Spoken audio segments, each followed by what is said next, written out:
Able to balance a checkbook in a single bound, using X-ray vision to seek out hidden fees, having financial superpowers. All of that would be pretty great. Yeah, well, what's even better than that is raising fiscally responsible kids. Yes. Jose Cruz, the CEO of the San Diego Council on Literacy, joining us here live this morning to share the Financial Literacy Superheroes competition.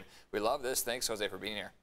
Thank you for having us and for allowing us to promote our first year of this Financial Literacy Superheroes competition.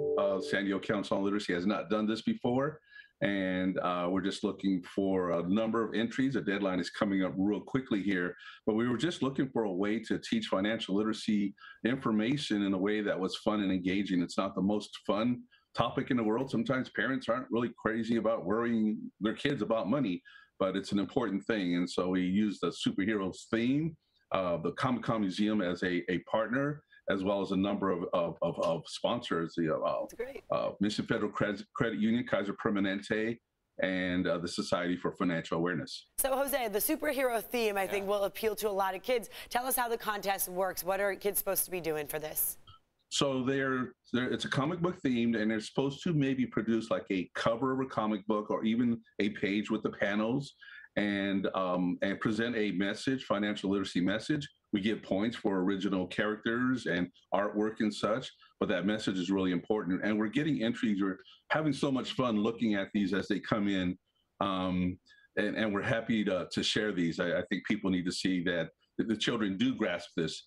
Well, with this competition, we're encouraging children to work with their parents. So it's a family gathering, hands-on, and something fun in this topic. Well, we think being smart with money is certainly a superpower, right? So when should we be talking to kids about money and budgeting and balancing and all that stuff?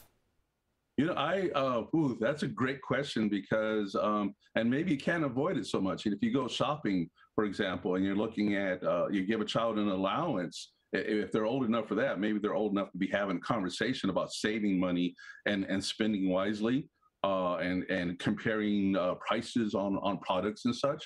So, you know, I think maybe once they start learning about pennies, nickels, dimes, and quarters and dollars, might not be too late or too early.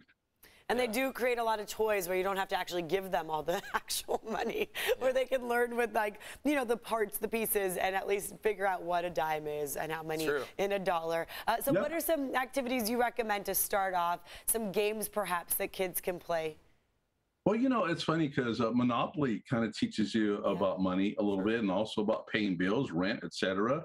So those are things, you know, playing with coins and such. I know we have play money, but also some real life things that relate to, again, allowance, making purchases, and saving for what you want. Well, one of the things we like to put out there, you know, sometimes we talk about financial literacy without talking about math. And so we also want folks to understand that their children might not necessarily have the math skills to do the computations that they need to do in this area. So not to make that assumption. That's part of our job at the San Diego Council on Literacy, to have people knowing what basic skills are required to function in this society and in financial literacy matters. Yeah, it's really important for the little kids, right? And just learning the dollars and the coins and everything. But the older kids, the teens, the tweens, maybe they're doing some work and they're starting to get some money. I mean, this is a conversation that needs to happen with them as well, right? That's right. I mean, and you're looking at some higher cost items. I mean, you know, now we start talking about buying a car and what's involved in terms of interest and such, and what we call sometimes hidden costs. I think people get surprised that they're paying more than the sticker price. And so that, again, is an important experience, and credit being a thing too.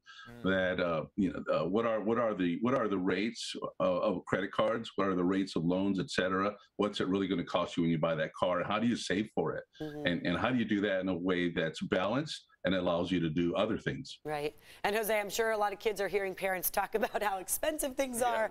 Money is not endless. I think that's something a lot of younger kids need to understand. But also, real quick, before we have to go, Jose, give us the details of the competition. How do kids, you know, get involved in this, and what age can get involved with the comics? Well, we're at literacysandiego.org. Okay.